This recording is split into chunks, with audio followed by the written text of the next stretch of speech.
दोस्तों, आज की कहानी है सास और बहू की। अन्न आपका, बर्तन आपके, सब चीजें आपकी है। मैंने जरा सी मेहनत करके सब में भाव भगत रखकर रसोई बनाकर खिलाने के लिए तैयार कर दी है। सबकी सेवा की है और खाना खिलाना चाहती हूँ जिससे मुझे पुण्य मिले। सब प्रेम से भोजन करके तृप्त और प्रसन्न होंगे तो कितनी खुशी होगी। इसलिए माँ जी, आप रसोई मुझे बनाने दे। कुछ मेहनत करूंगी तो स्वास्थ्य भी अच्छा रहेगा। सास ने सोचा कि बहू की बात तो ठीक कहती है, हम इसे सबसे छोटी समझते हैं पर इसकी बुद्धि सबसे अच्छी है और बहुत संस्कारी है। एक सेठ के 7 बेटे थे, सभी का विवाह हो चुका था। छोटी बहू संस्कारी माता पिता की बेटी थी। बचपन से ही अभिभावकों से अच्छे संस्कार मिलने के कारण उसके रोम रोम में संस्कार बस गया था। ससुराल में घर का सारा काम तो नौकर चाकर करते थे, जेठानियां केवल खाना बनाती थी। उसमें भी बहुत ज्यादा लड़ाई खटपट होती रहती थी। छोटी बहू को संस्कार मिले थे कि वह अपना काम स्वयं करना चाहिए और वह प्रेम से मिलजुल कर रहना चाहिए। हमें सब लोगों को प्रेम से मिलजुल कर रहना चाहिए, यही उनके घर वालों ने उनको सिखाया था। उसने एक युक्ति खोज निकाली और सुबह जल्दी स्नान करके शुद्ध वस्त्र पहनकर पहले रसोई में जा बैठी। जेठानियों ने टोका, लेकिन उसने प्रेम से रसोई बनाई और सबको प्रेम से भोजन कराया। सभी ने बड़े प्रेम से भोजन किया और प्रसन्न हुए। उसके बाद सास बहू के पास जाकर बोली, बहू तू सबसे छोटी है, तू रसोई क्यों बनाती है? तेरी 6 जेठानियां हैं, वे खाना बनाएंगी। बहू बोली, माँ जी, कोई भूखा अतिथि घर आता है तो उसको आप भोजन क्यों कराती हैं? बहू, शास्त्रों में लिखा है कि अतिथि भगवान का रूप होता है, भोजन पाकर तृप्त होता है तो भोजन कराने वाले को बड़ा पुण्य मिलता है। माँ जी, अतिथि को भोजन कराने से पुण्य होता है तो घर वालों को भोजन कराने से पाप होता है क्या? इसलिए मैं घर वालों को भोजन कराऊंगी और अपने हाथ से खाना बनाऊंगी, सबको खिलाऊंगी। फिर माँ जी, अन्न आपका, बर्तन आपके, सब चीजें तो आपकी है। मैंने जरा सा मेहनत करके सब में अच्छी भावना से रसोई बना ली है तो मैं ही सबको खिलाऊंगी ना, कितना अच्छा लगेगा। सब प्रेम से भोजन करके तृप्त प्रसन्न होंगे तो कितनी ज्यादा खुशी मुझे मिलेगी। आप रसोई मुझे बनाने दें, मुझे मेहनत करनी बहुत अच्छी लगती है तो स्वास्थ्य भी अच्छा रहेगा। सास ने सोचा, बहू तो ठीक है। सास बहुत ज्यादा खुश हुई कि मेरी छोटी बहू में तो संस्कार कूट कूट कर भरे हैं और बहुत अच्छी है, इसका नेचर बहुत अच्छा है। तुम्हारी उम्र में मेरी उम्र का ज्यादा, मैं जल्दी मर जाऊंगी, अभी पुण्य नहीं करूंगी तो फिर क्या करूंगी? बहू ने सास से कहा। बहू बोली, माँ जी, इसमें पुण्य की क्या बात है, या तो घर का काम है। सास बोली, घर का तो काम करने से पाप होता है क्या? जब भूखे व्यक्तियों को, साधुओं को भोजन कराने से पुण्य मिलता है तो क्या घर वालों को भोजन कराने से पाप मिलेगा क्या? कैसी सोच है तुम्हारी लोगों की।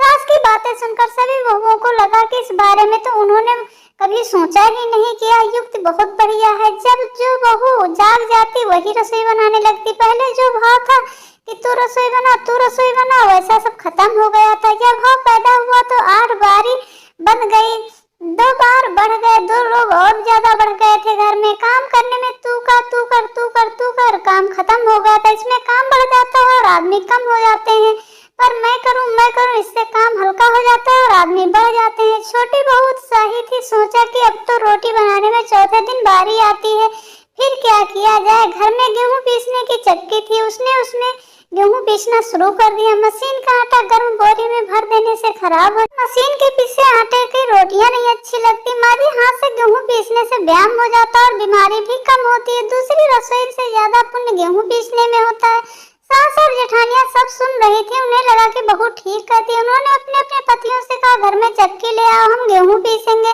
रोजाना सभी जेठानियां चक्की में 2-2.5 सेर गेहूं पीसने लगी। इसके बाद छोटी बहू ने देखा घर में जूठे बर्तन मांजने के लिए नौकरानी है, अपने जूठे बर्तन खुद साफ करने चाहिए क्योंकि सब में ईश्वर का वास होता है, दूसरा हमारा जूठा क्यों साफ करे। अगले दिन उसने सब बर्तन मांज दिए। सास बोली, बहू जरा सोचो, बर्तन मांजने से तुम्हारे गहने घिस जाएंगे, कपड़े खराब हो जाएंगे। माँ जी, काम जितना छोटा उतना ही उसका महात्म्य ज्यादा होता है। पांडवों के यज्ञ में भगवान श्री कृष्ण ने जूठे पत्थरों को उठाने का काम किया था। अगले दिन सास बर्तन मांजने बैठ गई। उन्हें देखकर सभी बहुओं ने बर्तन मांजना शुरू कर दिया। घर में झाड़ू लगाने के लिए नौकर आता था। एक दिन छोटी बहू ने सुबह उठकर जल्दी झाड़ू लगा दी। सास ने पूछा, बहू, झाड़ू तुमने क्यों लगाई है? माँ जी, आप मत पूछिए, आपसे कुछ कहती हूँ तो मेरे हाथ से काम चला जाता है। झाड़ू लगाने का काम तो नौकर का है, तुम क्यों लगाती हो? माँ जी, रामायण में आता है कि वन में बड़े बड़े ऋषिमुनि रहते थे। भगवान उनकी कुटिया में न जाने से पहले सबरी की कुटिया में गए थे क्योंकि सबरी रोज सुबह उठ के झाड़ू लगाती थी। पंपा सरोवर का रास्ता साफ करती थी और कहते हैं ऋषि मुनियों के पैरों में, उनके पैर में भगवान होते हैं। जिस घर में आपस में प्रेम होता है वहाँ लक्ष्मी का वास होता है और जहाँ कला होता है वहाँ निरंतरता आती है। सेठ का तो धन नित्य दिन बढ़ने लगा। उसने घर की सब स्त्रियों के लिए गहने और कपड़े बनवा दिए। छोटी बहू बहुत ज्यादा संस्कारी होने के ससुर से मिले गहने लेकर बड़ी जेठानी के पास जाकर बोली, आपके बच्चे हैं, उनका विवाह करोगी तो गहने लेने पड़ेंगे। मुझे तो अभी कोई बच्चा नहीं है, इसलिए इन गहनों को आप रख लीजिए। गहने जेठानी को देकर छोटी बहू ने कुछ पैसे और कपड़े नौकरों में बांट दिए। सास ने देखा तो बोली, बहू यह क्या कर रही हो तुम? तेरे ससुर ने सबको गहने बनवा दिए हैं और तुमने उन्हें जेठानियों को दे दिया है। पैसे और कपड़े नौकरों में बांट दिए। माँ जी मैं अकेले इतना संग्रह करके क्या करूँगी? अपनी चीज किसी जरूरतमंद के काम आ जाए तो आत्मिक संतोष मिलता है और दान करने का तो अमिट पुण्य होता है। जाकर बोली, मैं नौकरों में धोती साड़ी बांटूंगी और आसपास में जो गरीब परिवार रहते हैं उनके बच्चों को फीस भर दूंगी। अपने पास से कितना धन है, अगर यह किसी के काम आ जाए तो कितना अच्छा है।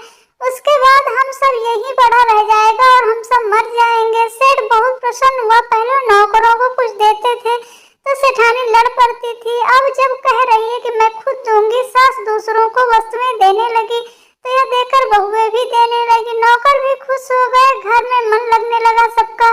आस पड़ोस में भी खुशहाली छा गई। श्रेष्ठ मनुष्य तो आचरण करता है, दूसरे मनुष्य भी उसी के अनुसार आचरण करते हैं। छोटी बहू ने जो आचरण किया उससे उसके घर तो सुधर ही गया, साथ में पास पड़ोस में भी बहुत ज्यादा असर पड़ने लगा। इस तरह बहू को संस्कार से मिली सूझबूझ से उसके घर और साथ साथ अनेक घरों को खुशहाल कर दिया है। और आपको फ्रेंड्स ये कहानी कैसी लगी? अगर अच्छी लगी तो प्लीज कमेंट्स करके हमें बताएं।